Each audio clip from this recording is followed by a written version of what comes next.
This, of course, has got to do with the controversy that has broken out after the assassination bid on the former Pakistani Prime Minister Imran Khan. Now, what is interesting is that despite the fact that it is 4 days since the assassination bid on his life, an FIR has still not been lodged. But the former Pakistani Prime Minister Imran Khan has said that he will now resume his long march on Tuesday. The march will resume from Wazirabad, from exactly the same spot from where he had been shot. He was discharged from the hospital earlier in the day. He survived the assassination attempt, but the controversy surrounding the FIR simply does not seem to die down. While addressing a media conference earlier in the day, the PTI chief condemned the delays in filing the FIR. He's seeking for a free and a fair probe to find out the culprits behind the assassination attempt. And what is interesting is this: Imran Khan has squarely blamed the incumbent sitting Prime Minister of the nation, Shehbaz Sharif, as the mastermind behind this assassination attempt.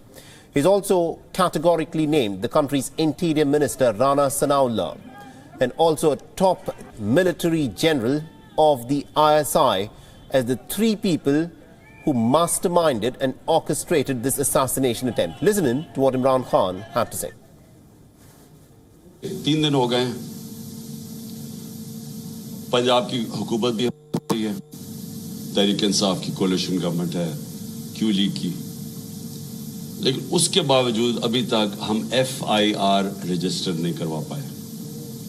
और FIR क्यों नहीं register करवा पाए? क्योंकि वो कहते हैं जी prime minister के खिलाफ तो ठीक है, हम तैयार हैं, इंटीरियर मिनिस्टर के लिए भी हम तैयार हैं, लेकिन वो जो army officer major general Faisal है, उसकी नहीं आप FIR कटवा सकते।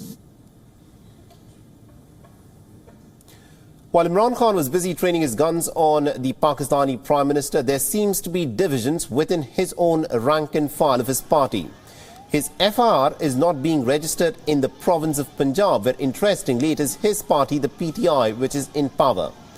Now, it is being reported that Imran Khan is insisting on the name of the top military general to be included in his FIR copy. But the provincial government and also the police are reluctant to do this. Now, Imran Khan has also claimed that there is an attempt to cover up his assassination bid and that the credibility of Pakistan's justice system is now effectively at stake. Now, the PTI chief's address comes after Pakistani Prime Minister Shehbaz Sharif announced that he will resign if there is any proof at all of his involvement in the attack. Now, Imran Khan and Shehbaz Sharif have been trading accusations of incompetence and corruption for many months. But according to analysts, such a public accusation by Imran Khan and the naming of the senior military officer has now pushed Pakistan into a bit of a dangerous zone. Imran Khan has so far not offered any evidence to back his claims, which the government has dismissed as nothing more than lies and fabrications. Criticism of the military, which has ruled the country for pretty much half of its 75 years of history, has always been a red line in Pakistan. But Imran Khan has been increasingly outspoken against the security establishment, which many say had originally backed his rise to power. तो ये भी जमहूरी निज़ाम के लिए भी खतरा है और मुल्क के मुस्तकबिल के लिए भी, ख़ास तौर पर तरक्की की दौड़ के हवाले से, कि जब हुकूमतों की पॉलिसियां जो हैं डीप स्टेट की नज़र से ज़्यादा बनने लगेंगी, तो ये गुर्बत, अफलास, सैलाब, ये सारे मामलात पसे पर्दा चले जाएंगे। Imran Khan also during his address raised the issue of Azam Swati. The senator of his party said that he had received an objectionable video featuring him and his wife. Imran Khan is seeking a probe into this matter as well. The Federal Investigation Agency of Pakistan has however declared that the video is fake, and clearly the tussle between Imran Khan and the ruling government is not going to end anytime soon.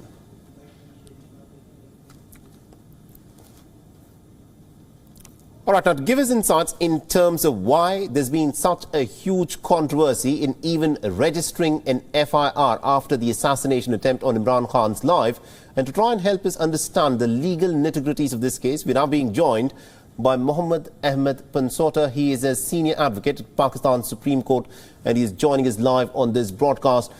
Now, Mr. Pansota, thank you very much indeed for taking time out and speaking to us. It's 4 days since the assassination attempt on Imran Khan's life. Legally speaking, why do you think an FIR has not even been registered so far in this high-profile case?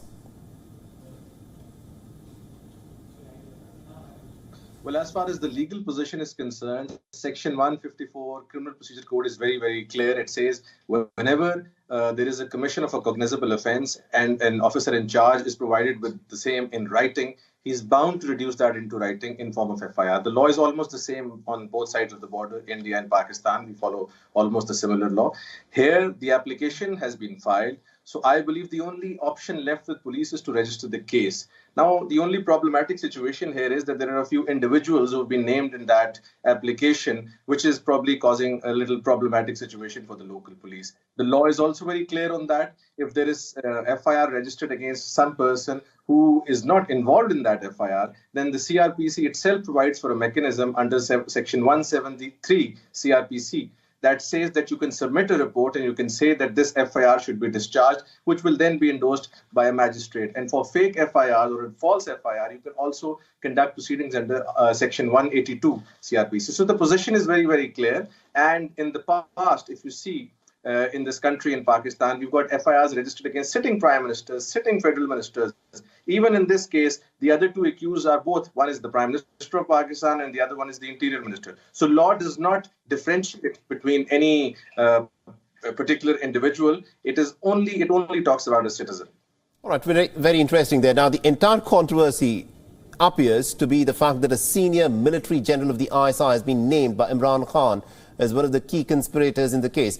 So what does the law say about filing an FIR which names a senior military general? Is there a precedent for this in Pakistan?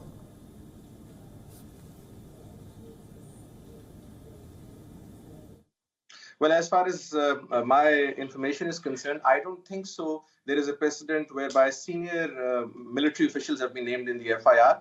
But yes, law also doesn't bar that from happening. Yes, I must say that extra caution must be taken both by somebody who's accusing a senior military official and at the same time by police.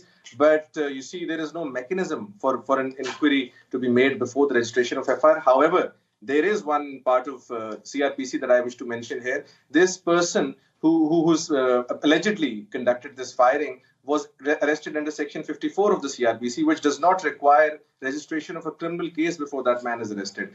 Also, investigation can also be carried out short of registration of FIR, and they are relying on a Supreme Court judgment of 2007 by Pakistan. But ordinarily, law is to be set into motion through registration of FIR, and here they're doing the same, but being extra cautious because the gentleman who's been named in this is a very, very senior military official. But like I said, anybody who is the complainant in a case has every right to nominate anybody, because from that analogy, then he should not be naming the Prime Minister of the country as well, who under the Constitution is the most supreme commander. He's also the commander-in-chief of the armed forces alongside the president. So he takes the most important decisions. So yes, law is law and investigation can be carried out after that. All right, interesting there. And also, Mr. Pansota, the fact that, Shehbaz Sharif has dared Imran Khan.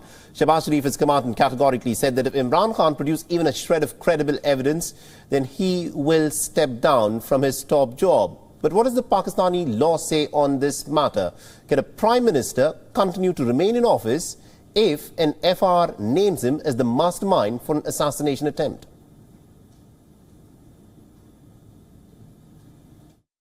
Well, to be honest, as far as registration of FIR is concerned, we've got precedents in the past whereby registration has been made against sitting ministers and prime ministers, one of the cases being the Model Town case.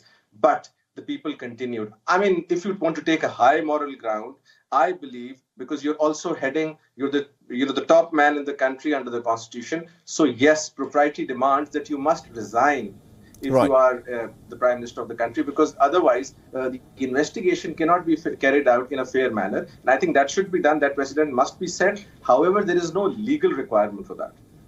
All right, Mr. Pansota, thank you very much indeed for joining us from Lahore and getting us that legal perspective on this big controversy that has broken out after the assassination attempt on Imran Khan's life. What is clear, though, is that Imran Khan has now said that he will resume his long march to Islamabad from the exact same spot in Wazirabad where he'd been shot at by the attacker. And also our Pakistan Bureau Chief, Anas Malik, has been tracking the story very closely for us and has sent us this report from Islamabad. Listen in.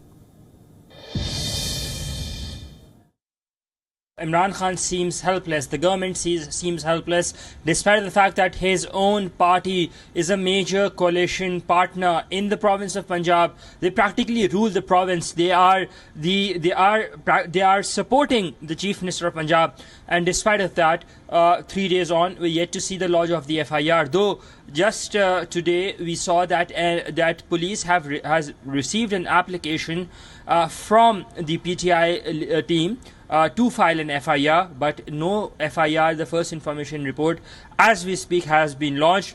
Imran Khan, while addressing a press conference, showed his inability or helplessness as well, remarked on his helplessness, that how can, despite the fact that he is a former Prime Minister, he is not able to lodge a simple mere matter of the FIR. It seems to be that bone of contention because of the names that he wants to including that of a serving top military official.